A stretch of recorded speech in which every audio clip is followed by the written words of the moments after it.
그 전에 목양실에 소철이 조그만 게 하나 있었습니다. 여름이 되니까 더워서 해가 드니까 소철이 자라기 시작하는데 아주 번데 없이 쭉 자랐어요. 그런데 더 흉한 것은 그 소철이 해를 바라보고 이렇게 기울어져 있었어요. 그래서 이제 정반대로 돌려놓으니까 그 소철이 자라면서 또 해 바라보면서 또 기울어져요. 그래서 또 반대로 놓으니까 또 그런 현상이 반복돼서 나중에 소철이 어떻게 자랐어요?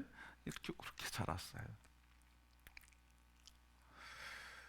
그래서 이게 우리에게 참 교훈을 주는데, 우리 사람들은 어떻게 바뀌어가는가, 어떻게 우리의 삶이 형성되는가, 또 우리 인생은 어떻게 바뀌는가 하는 교훈을 주는데, 그걸 바라보면서 인생은 바라보는 대로 만들어지는구나, 바라보는 대로 만들어진다는 거예요. 내가 무엇을 바라보느냐, 뭘 바라보느냐에 따라서 내 인생이 만들어져요.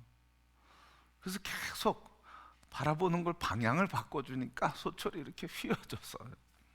그래서 오늘 그 모습을 통해서 인생은 바라보는 거에 의해 영향을 받고, 바라보는 거에 의해 인격과 삶의 가치와 그리고 인생이 만들어지는구나. 그래서 거기에도 바라봄의 법칙이 적용된다, 그렇게 이야기할 수 있습니다. 그래서 오늘 우리는 인생을 한마디로 얘기하면 내가 바라본 것에 의해 만들어진 나라는 거예요. 내가 뭘 바라보느냐, 무엇을 바라보느냐에 따라서 내가 만들어진 거예요. 그러니까 인생은 자기가 책임지는 거잖아요, 여러분. 그러니까 우리 각자가 자기 인생의 전제의 모습은 자기가 바라본 것에 의해 만들어진다는 생각을 갖고 살아야 된다. 그래서 우리 해를 바라보는 사람은 어떤 사람이 되는 겁니까? 해바라기가 되는 거예요. 해바라기.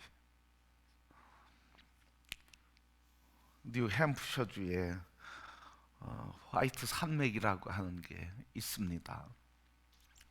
이 산맥에 우리에게 널리 알려져 있는 큰 바위 얼굴이 있습니다.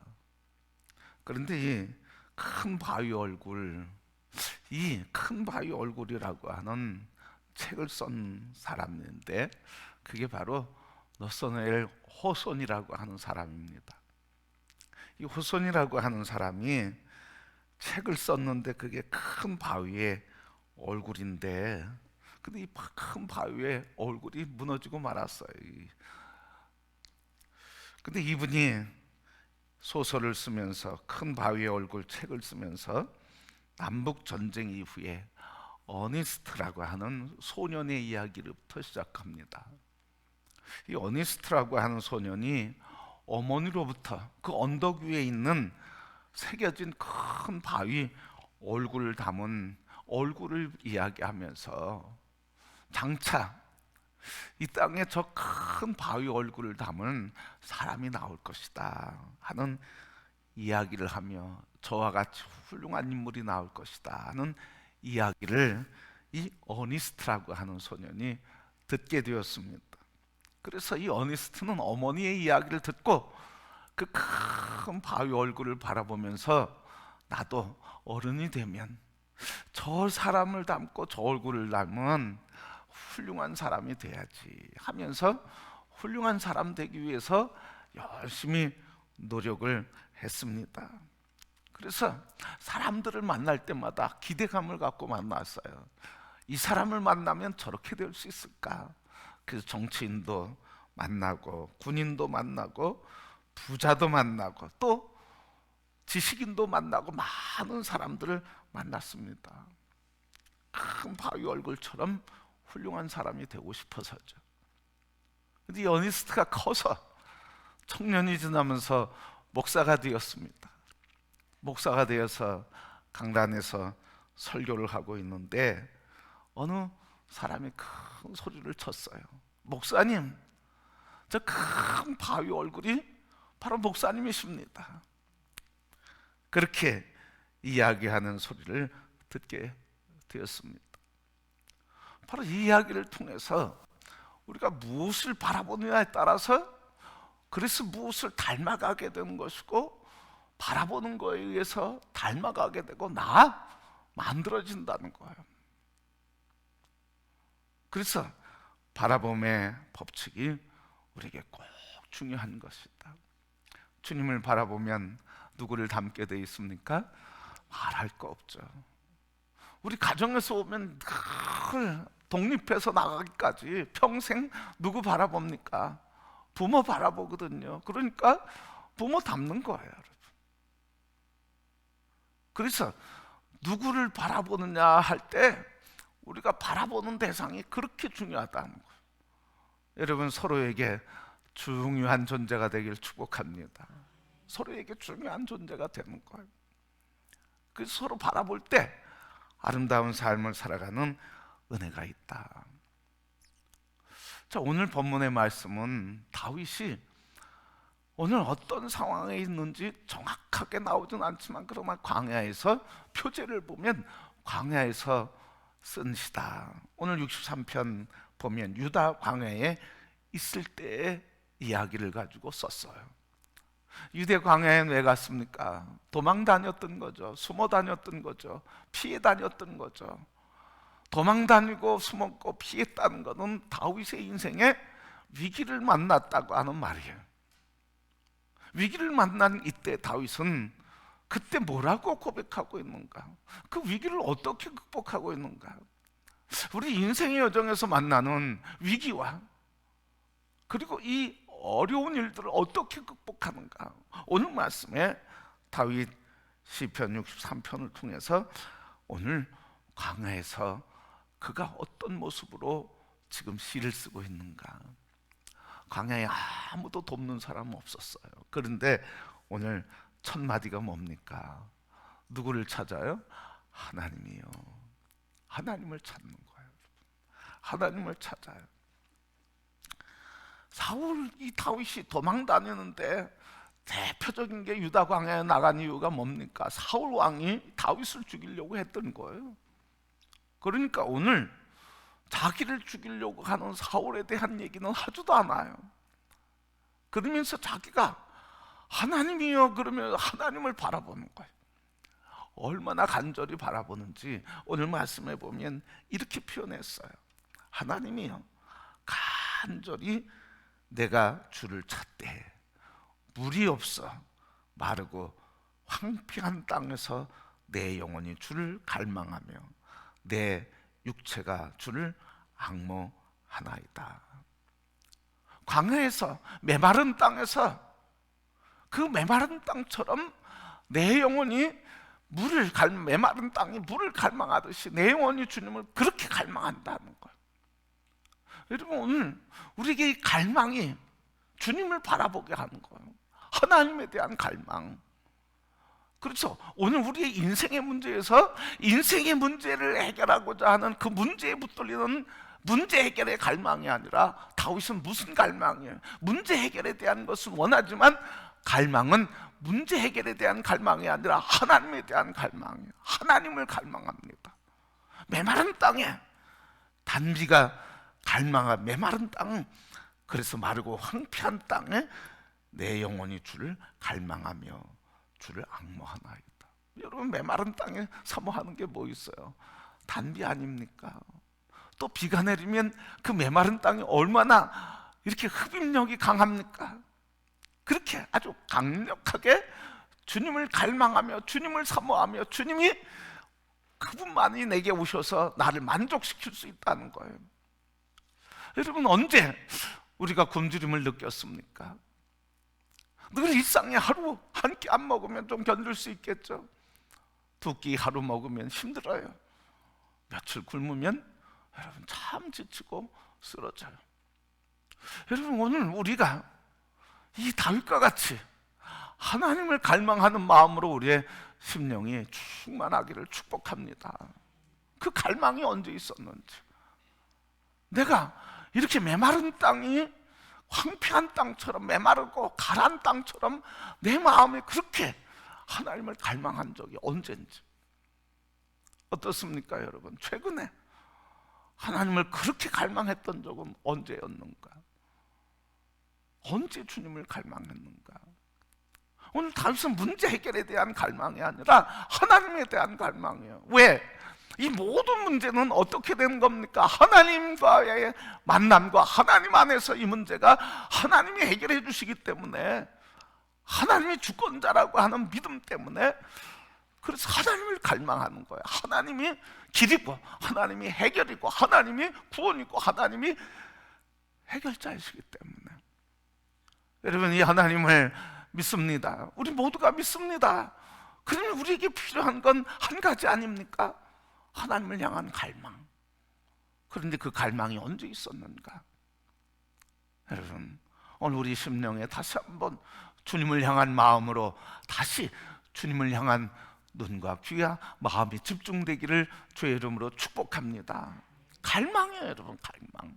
다른 거 아니에요. 다른 거 아니에요. 갈망. 이 주님을 향한 갈망을 잃어버리게 되면 우리는 다 반드시 다른 거에 대한 갈망을 하게 돼 있어요. 주님의 갈망이 근본이고, 주님의 갈망, 주님을 향한 갈망만이 치료예요. 회복이에요. 구원이에요.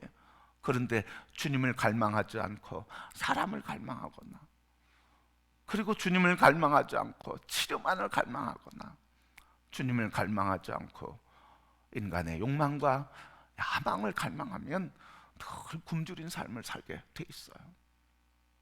성도 여러분, 주님을 향한 갈망 다시 우리에게 회복되고, 주님을 향한 갈망으로 여기 가슴이 뜨거워지는 성도들이 되시기를 축복합니다.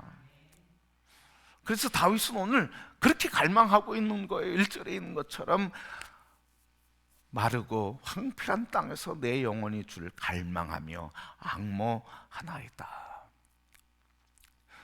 이 갈망하고 앙망하는 건 결국은 뭐예요? 누구를 바라보는 거예요? 하나님을 바라보는 거예요. 그래서 2절 말씀 보면 내가 주의 권능과 영광을 보기 위하여 이와 같이 성소에서 주를 바라보았나이다. 주님을 바라보는 거예요. 왜? 주님을 바라보는 이유가 나와 있어요. 사울 얘기는 한마디도 안 나왔어요. 원수 얘기는 한마디도 안 나왔어요. 오직 하나님 얘기만 나왔어요. 하나님을 바라보는데 왜 바라본다고요? 2절 말씀 왜 바라본대요? 오늘 2절에 있잖아요. 주의 권능과 영광을 보기 원합니다. 오늘 나의 문제를 통해서 내 광야에 도망해서 숨어서 피난 생활하며 안식처가 없는 곳에서 이렇게 유리방황하는데, 하나님, 이 광야에서 내가 하나님의 영광을 보기 원합니다. 하나님의 권능을 보기 원합니다. 이 말은 깊은 마음속에 이 문제로부터 해결해 달라고 하는 열망이잖아요 여러분. 그때 그 대상을 향해 지적하지 않았어요. 사울을 없애주세요, 사울 왕을 하나님이 제거해 주세요, 이러질 않았어요. 하나님, 내가 사울 왕으로 인해서 도망하지만 그러나 이 광야에서 하나님이 이루시는 영광과 권능을 보기 원합니다. 여러분, 이 고백은 뭐예요? 원수를 갚아달라고 하는 의미가 있죠 여러분, 그죠? 그러나 여러분, 원수 갚는 것은 주님께 있으니 주님의 영광과 주님의 권능이 나타나는 일이라면 나는 어떻게 하겠다는 거예요? 나는 그 주님이 나타나는 영광과 권능에 순종하겠다는 거예요. 여러분, 이기적이질 않잖아요. 야망과 욕망에 붙들려서 그것 원수 갚으려고 하는 게 아니잖아요. 하나님께서 통치와 주권자와 영광과 능력이 되시니 이 문제를 통해서 나타내시는 권능과 영광만을 보기 원합니다. 그래서 어떻게 해결하시든 하나님이 해결하시고 이끌어 가시고 인도해 주신다고 하는 그 역사에 나를 드리는 거예요 여러분. 드리는 거예요. 이게 자유한 거죠 여러분. 이게 자유한 거예요. 여러분과 자유하지 못할 땐 왜 자유하지 못해요? 내 안에 야망이나 이기심이나 붙든 게 있거든요. 하나님을 붙들면 자유한데 하나님 붙들지 않고 나를 붙들고 나의 생각을 붙들 때는 자유하지 않아요. 그래서 다윗은 자유한 거예요. 그래서 자유하니까 하나님의 영광과 권능이 나타난다고 믿으니까 사울이 그렇게 공격해와도 분노하지 않는 거예요. 하나님 저를 통해 나를 곤고하게 하고 아프게 하고 힘들게 하고 그리고 지치게 하고 나를 참 고통스럽게 합니다. 그러나 하나님, 그럴지라도 나는 뭐 한다는 거예요? 난 주님 바라본다는 거죠. 저 원수를 갚아주고 죽여주소서 그러지 않고 이 곤고함과 가람과 피함과 이를 통해서 나는 그러할지라도 하나님을 바라봅니다. 왜? 이 문제를 통해서 어떻게 해결하든 저를 하나님이 만지시든 나를 만지시든 하나님의 권능과 영광이 나타난다고 하는 걸 믿었기 때문에 자유한 거예요. 여러분, 여러분 이 은혜가 우리에게 있기를 원합니다. 이게 자유하지 않으면 그렇게 행복하지 않아요. 그래서 하나님께 맡기면 뭐 한다고요? 자유해지는 거예요. 여러분, 자유. 하나님께 맡기고 자유하시기를 축복합니다. 하나님께 맡길 때 자유한 거예요. 맡기지 않으면요 자유하지 않아요. 평안하지 않아요. 행복하지 않아요. 기쁨이 사라지고 말게 되는 거예요. 그래서 다윗은 오직 사울을 제거해달라고, 문제 해결해달라고 기도하는 게 아니라 하나님 한 분만으로 만족합니다. 그래서 만족하면서 다윗은 찬양하여 3절 말씀, 주의 인자하심과 생명보다, 주의 인자하심이 생명보다 나음으로 내 입술이 주를 찬양합니다. 생명보다 뭐가 좋다고요? 주의 인자하심이 좋대요. 여러분, 자기 생명보다, 자기가 구원받는 것보다 하나님의 인자하심이 더 기쁘대. 그래서 하나님의 인자하심으로 인해 찬양하고 있어요. 여러분, 하나님의 인자하심을 찬양하는 사람이 어떤 믿음일까요? 난 죽어도 좋다고 하는 믿음이지만 그 밑바탕엔 뭐야? 죽어도 산다는 부활의 믿음 아닙니까? 죽어도 산다. 사울이 나를 죽여도 하나님은 나를 살리시고 하나님이 나를 존귀케 하실 것이고 하나님이 나를 통해서 내가 죽을지라도 하나님이 영광 받으신다고 하는 이 확신, 부활의 확신, 이 믿음이 있으니까 자유하고, 그래서 하나님의 인자하심만을 난 찬양하며 내 생명은 아무것도 아니고 주님의 인자하심만을 난 노래하겠습니다. 이게 우리 하나님 앞에 고백할 우리의 신앙인데, 여러분, 때로는 우리가 환경과 문제에 붙들리고 얽매여서 쓰러지고 좌절하고 상처받고 고통하고 눈물을 흘릴 때 있지만, 그러나 거기서 일어날 수 있는 길은 다른 길이 없다고 하는 것이죠.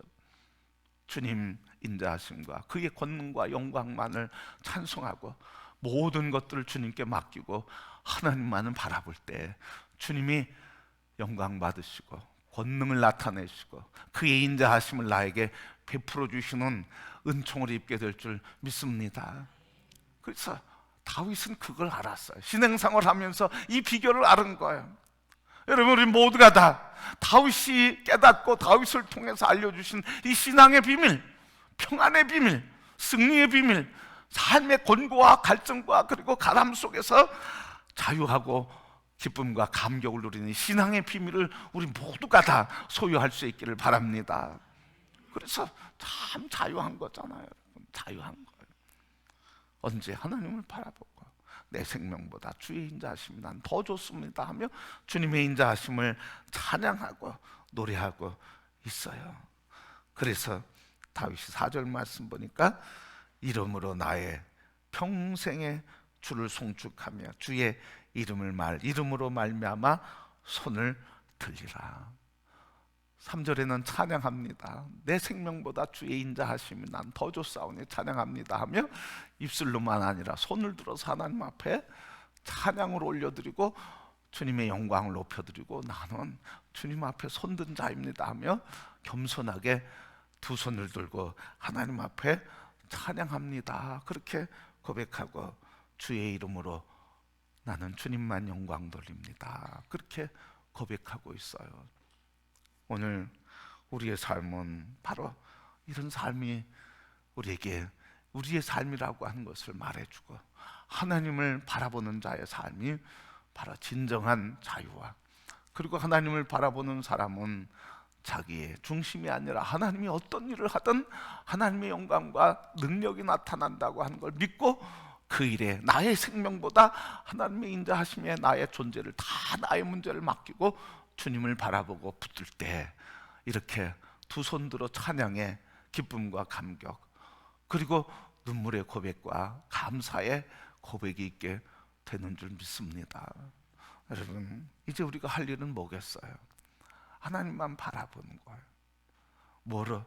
하나님이 영광과 권능을 내게 행하시고 그의 인자하심으로 나의 생명은 아무것도 아니고 죽어도 살리고, 그리고 나를 넘어뜨려도 다시 일으키고, 그리고 패해도 다시 승리하게 할 것이고, 아픔을 당해도 그 아픔을 통해서 나를 더 부유하고 풍성하고 거룩한 존재로 나를 성숙시키는 도구로, 내가 무능하고 질병이 있어도 이것 때문에 더 하나님을 갈망함으로 하나님의 능력이 더 크게 나타난다고 하는 바울의 고백처럼 우리의 삶은 어떤 상황에서도 자유하게 되는 줄 믿습니다.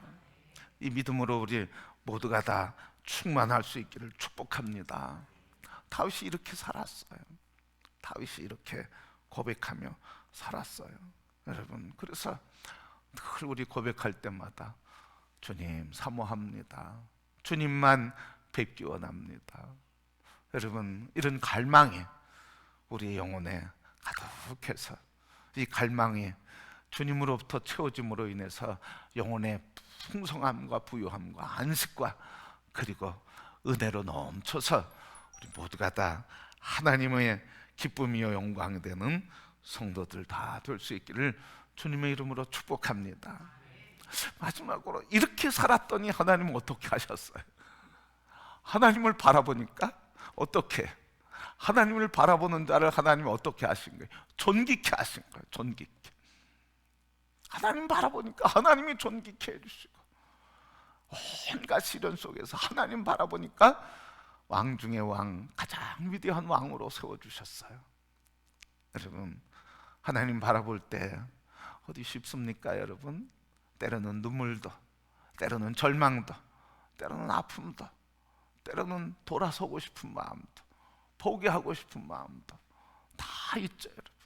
그런데 그 순간에 붙들리지 않고 주님 바라보며 주님 붙들 때 그 모든 문제들이 하나님의 영광을 나타내고 나를 온전케 하는 하나님의 아름다움으로 바꿔주시고 변화시켜서 주님 계신 곳, 그 어디나 천국이라고 그렇게 찬송하며 노래하며 살아가는 우리 성도들이 될 줄 믿습니다. 그 믿음으로 날마다 하나님 바라보며 한 걸음 걸음 승리의 걸음으로 살아가시는 성도, 그 길을 가신 주님과 함께 동행하며 주님의 승리 안에 함께 참여해서 승리의 노래를 영원히 주님과 함께 부르는 영생의 자녀들이 되기를 주님의 이름으로 축복합니다.